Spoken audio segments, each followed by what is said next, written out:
قرآن حدیث کی بات سننے کا بہت زیادہ ثواب ہے۔ حضور اکرم نور مجسم شاہ بنی آدم رسول محتشم صلی اللہ تعالی علیہ وسلم نے ارشاد فرمایا، من جلس عند العالمی ساعتین، جو کسی عالم کے پاس 2 گھڑی کے لیے بیٹھا، او سامع منہ کلمتین، یا ان سے 2 باتیں سنی، او مسامع خطوتین، یا اس کے ساتھ 2 قدم چلا، آتاہ اللہ جنتین، اللہ پاک اس کو 2 جنتیں عطا فرمائیں گے۔ اللہ تعالی ہمیں قرآن حدیث کو صحیح بیان کرنے، عمل کرنے، دوسروں تک پہنچانے کی توفیق عطا فرمائے۔ ایک شرم وہ ہوتی ہے جو بندے کو جنت میں داخل کر دے گی، اور ایک شرم وہ ہوتی ہے جو بندے کو جہنم میں داخل کر دے گی۔ جس بندے کو نیکیاں کرتے ہوئے شرم آئے، یہ شرم بندے کو جہنم میں داخل کر دے گی، اور جس بندے کو گناہ کرتے ہوئے شرم آئے اور نیکیاں کرتے ہوئے اس کو بہت زیادہ شرم آ رہی ہے، نیکیاں نہیں کر پا رہا، تو یہ شرم اس کو جہنم میں داخل کرے گی۔ لیکن جس بندے کو گناہ کرتے ہوئے شرم آئے، وہ شرم بندے کو جنت میں داخل کرے گی۔ تو ہم بے شمار نیکیاں شرم و شرمی نہیں کرتے، شرم کی بنا پر اور لوگ کیا کہیں گے اس بنا پر ہم بہت ساری نیکیاں نہیں کرتے۔ جیسے موقع محل ہو تو بلند آواز سے درود و سلام پڑھنا چاہیے، اونچی آواز سے پڑھنا چاہیے، بلند آواز سے تکبیر بھی کہنی چاہیے۔ بلند آواز سے درود پڑھنا، تکبیر کہنا، یہ بخشش کا ذریعہ بن سکتا ہے۔ ایک عالم صاحب کہتے ہیں کہ ہمارے محلے میں ایک شرابی نشئی رہتا تھا، بارہا اس کو سمجھاتے تھے لیکن باز نہ آتا تھا۔ اس کا انتقال ہو گیا۔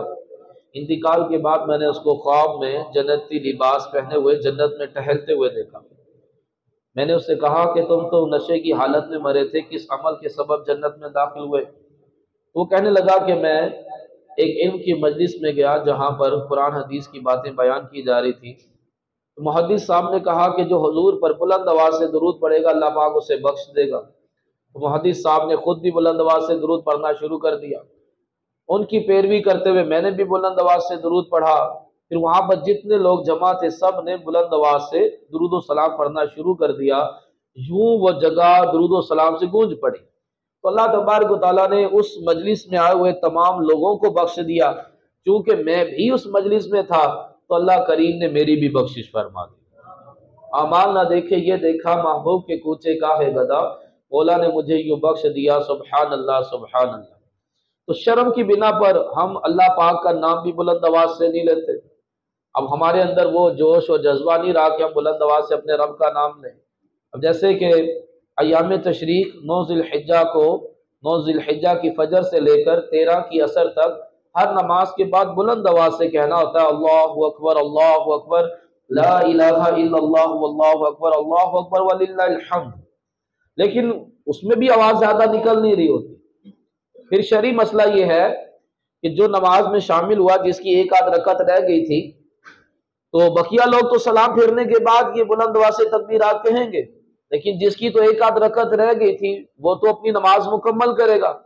نماز مکمل کرنے کے بعد اب وہ اکیلا بلند آواز سے تکبیر کہے گا، لیکن سب کے ساتھ مل کر کہنے میں تو بندہ چلو کہہ ہی لیتا ہے، لیکن جب پوری مسجد کے اندر اب اکیلے بندے نے جب بلند آواز سے کہنا ہے اللہ اکبر لا الہ الا اللہ واللہ اکبر وللہ الحمد، اب وہ شرمائے گا۔ ایک تو کہ مسئلہ نہیں پتا، لیکن مسئلہ پتا ہونے کے باوجود اس کو شرم آ رہی ہوگی کہ میں بلند آواز سے کیسے کہوں۔ تو میرے محترم اسلام بھائیوں، نیکیاں کرنے میں ہمیں شرمانا نہیں چاہیے۔ اگر نیکی کرتے ہوئے شرم آ رہی ہے تو یہ شرم بندے کو جہنم کے اندر داخل کر دے گی۔ یہ نہ دیکھیں کہ میرے دائیں کون ہے، میرے بائیں کون ہے، یہ نہ دیکھیں کہ لوگ کیا کہیں گے، جو رب کا حکم ہے وہ ہمیں کر لینا چاہیے، ہمیں لوگوں سے شرمانا نہیں چاہیے۔ ہم لوگوں کی شرم کی بنا پر بہت ساری سنتیں بھی چھوڑ دیتے ہیں۔ حضرت مجاہد رحمت اللہ تعالی علیہ، ان کو بادشاہ نے اپنے ہاں کھانے پر بدبو کیا، دسترخوان بچھایا، کھانا لگوایا گیا، آپ نے کھانا تناول کیا۔ کھانا کھانے کے بعد جو ذرات دسترخوان پر گرے ہوئے تھے آپ انہیں چن چن کر اٹھا کر کھانے لگے۔ اب یہ گری پڑی چیزیں اٹھا کر کھانا یہ بادشاہ کو بڑا ناگوار گزرا۔ کہا کہ حضرت آپ یہ کیا کر رہے ہیں، نیچے پڑی ہوئی چیزیں اٹھا کر کیوں کھا رہے ہیں؟ کیا آپ کا پیٹ نہیں بھرا؟ اگر نہیں بھرا تو مجھے بتائیں، میں کھانا اور لا دیتا ہوں، لیکن یہ آپ گری پڑی چیزیں کیوں اٹھا کر کھا رہے ہیں؟ تو آپ علیہ رحمہ نے فرمایا کہ میں تو حضور کی سنت پر عمل کر رہا ہوں۔ حضرت سیدنا حماد بن سلمہ رضی اللہ تعالیٰ عنہ سے مجھے یہ حدیث پہنچی ہے کہ جو دسترخوان پر گرے ہوئے زراعت اٹھا کر کھائے گا اللہ پاک اس کی مغفرت کر دے گا، اللہ تعالیٰ اس کو فراخی کی زندگی عطا فرمائے گا، اس کی اولاد در اولاد کو بے عیب پیدا کرے گا۔ بادشاہ یہ سن کر بڑا متاثر ہوا، اس نے فوراً غلام کی طرف اشارہ کیا، 1000 دینار کی تھیلی لایا، تو بادشاہ نے وہ 1000 دینار کی تھیلی محدث صاحب کو دی۔ آپ نے وہ تھیلی لی اور فرمایا کہ دیکھ بادشاہ، حدیث میں کیا تھا کہ جو دسترخوان پر گرے ہوئے زراعت اٹھا کر کھائے گا اللہ پاک اس سے فراخی کی زندگی عطا فرمائے گا، تو دیکھ ابھی میں نے حدیث پر عمل کیا اور میرے رب نے مجھے ہاتھوں ہاتھ غنی بھی کر دیا۔ تو وہ شرمائے نہیں کہ بادشاہ کیا کہے گا کہ میں گری پڑی چیزیں اٹھا کر کھا رہا ہوں۔ تو اب بسا اوقات ہمیں بھی پتا ہوتا ہے کہ برتن کو صاف کرنا، اس کو اچھی طرح چاٹنا سنت ہے، کھانا کھانے کے بعد انگلی چاٹنا سنت ہے۔ اب 5 اسٹار ہوٹل میں آپ کی دعوت ہو اور اگر وہاں پر ہم شرمائیں گے کہ میں برتن صاف کروں، میں انگلیاں چاٹوں، تو اب وہ لوگوں کی وجہ سے ہم سنت کو ترک کر دیں گے۔ ایسی بے شمار نیکیاں ہیں جو ہم لوگوں کی شرم کی بنا پر چھوڑ دیتے ہیں۔ پھر بہت ساری نیکیاں ایسی ہیں جو لوگوں کی ڈر کی بنا پر کرتے ہیں۔ نہ تو لوگوں سے ڈرنا چاہیے، نہ لوگوں سے شرمانا چاہیے، خالصتاً بندے کو رب کا بندہ بن کر رب کے لیے عمل کرنا چاہیے، شرم نہیں کرنی چاہیے۔ مثال کے طور پر ایک بندہ ہر سال قربانی کرتا ہے، ہر سال وہ 3-4 جانور یعنی کہ ہر سال قربانی کرتا ہے، قربانی اس پر واجب ہے، لیکن زندگی میں نشیب و فراز آتا ہی رہتا ہے۔ کبھی خوشحالی ہوتی ہے تو کبھی تنگدستی بھی آئی جاتی ہے، بندہ کرائسس میں آئی جاتا ہے، کاروبار ختم ہو گیا، قرضے میں ڈوب گیا، اب اس کے اوپر اتنا قرضہ کہ وہ مالی کے نصاب نہیں رہا۔ اب ہر سال تو اس پر قربانی واجب تھی لیکن اس سال اس پر قربانی واجب نہیں ہے۔ اب وہ اس کے فیملی والے بھی اس کو کہتے ہیں کہ اگر ہم نے قربانی نہ کی تو خاندان میں اور معاشرے میں محلے میں تمہاری ناک کٹ جائے گی کہ بھائی اتنا بڑا گھر ہے، اتنی بڑی گاڑی ہے اور یہ قربانی نہیں کر رہے، تو لوگ کیا کہیں گے اگر ہم نے قربانی نہ کی؟ تو اب لوگوں کے ڈر کی بنا پر کہ لوگ کیا کہیں گے، اب وہ بندہ کسی طرح سے مزید قرضہ پکڑ کر قربانی کا جانور لے کر آتا ہے، سود پر بھی قرضہ اٹھا کر قربانی کا مہنگا ترین جانور لے کر آ رہے ہیں، تاکہ کیا کہ لوگ کیا کہیں گے کہ انہوں نے قربانی نہیں کی۔ اگر چھوٹے والا کوئی جانور لے آتے، سستا لے آئیں گے، تب بھی ان معاشرے میں ناک کٹ جائے گی، اتنی بڑی کوٹھی اور اتنا چھوٹا سا جانور سستے والا لیں گے تب بھی ناک کٹ جائے گی۔ تو بھائی ایسی قربانیوں کا کوئی ثواب نہیں، ایسی قربانی نہیں ہے جو لوگوں کے ڈر کی بنا پر کی جا رہی ہے یا لوگوں کو دکھانے کے لیے کی جا رہی ہے یا اس بنا پر کی جا رہی ہے کہ لوگ کیا کہیں گے، کیونکہ قربانی کس لیے کی جائے گی؟ اللہ پاک نے فرمایا کہ قل ان صلاتی و نسکی و محیایا و مماتی للہ رب العالمین، محبوب کہہ دو کہ بے شک میری نمازیں، میری قربانیاں، میرا جینا، میرا مرنا سب رب کے لیے ہے۔ قربانیاں بھی رب کے لیے ہیں، نمازیں بھی رب کے لیے ہیں، یہ لوگوں کے لیے نہیں ہونی چاہیے۔ تو بسا اوقات لوگوں کے ڈر کی بنا پر جو عمل کیا جا رہا ہے وہ بھی عمل برباد ہو جائے گا، لوگوں کو دکھانے کے لیے جو عمل کیا جا رہا ہے وہ عمل بھی برباد ہو جائے گا۔ یہ جملہ اپنے دل دماغ سے نکال دیں کہ لوگ کیا کہیں گے، یہ جملہ ہمیں بہت سارے گناہوں میں مبتلا کر دیتا ہے اور بہت ساری نیکیوں سے محروم بھی کر دیتا ہے۔ اس جملے کو یہاں سے نکال دیں کہ لوگ کیا کہیں گے، لوگوں کی زبانوں کو روک نہیں سکتے، لوگوں نے کہتے ہی رہنا ہے، اچھے بندے کو بھی جینے نہیں دیتے لوگ، برے بندے کو بھی نہیں جینے دیتے، کہیں نہ کہیں وہ عیب اور تان و تشنیع کا معاملہ کرتے رہیں گے۔ اس لیے کسی نے ایک فرضی کہانی بیان کی نا لوگوں کو سمجھانے کے لیے کہ آپ لوگوں کی باتوں میں نہ ہو، اللہ پاک نے آپ کے سر پر 2 کان دیے ہیں، اسی وجہ سے دیے کہ ادھر سے سنو ادھر سے نکالو، لیکن اچھی بات جو ہے وہ دل کے کانوں سے سنو، اس کو دل میں بٹھائے رکھو۔ باپ بیٹا جا رہے تھے، ان کے پاس گدھا تھا، تو لوگوں نے اعتراض کیا کہ سواری موجود ہے اور پھر بھی پیدل جا رہے ہیں، تو اب باپ جو تھا وہ گدھے پر سوار ہو گیا، تھوڑے سے آگے گئے تو لوگوں نے کہا کہ دیکھو باپ کتنا ظالم ہے، خود سواری پر بیٹھا ہے اور اپنے بیٹے کو پیدل چلا رہا ہے۔ باپ نیچے اتر گیا، اس نے بیٹے کو بٹھا دیا، تھوڑا سا آگے گئے تو لوگوں نے کہا دیکھو بیٹا کتنا بے ادب گستاخ ہے، خود سواری پر بیٹھا اور باپ کو پیدل چلا رہا ہے۔ باپ بیٹا دونوں گدھے پر بیٹھ گئے، تھوڑا سا آگے گئے تو لوگوں نے کہا کہ دیکھو باپ بیٹا کتنا ظالم ہے،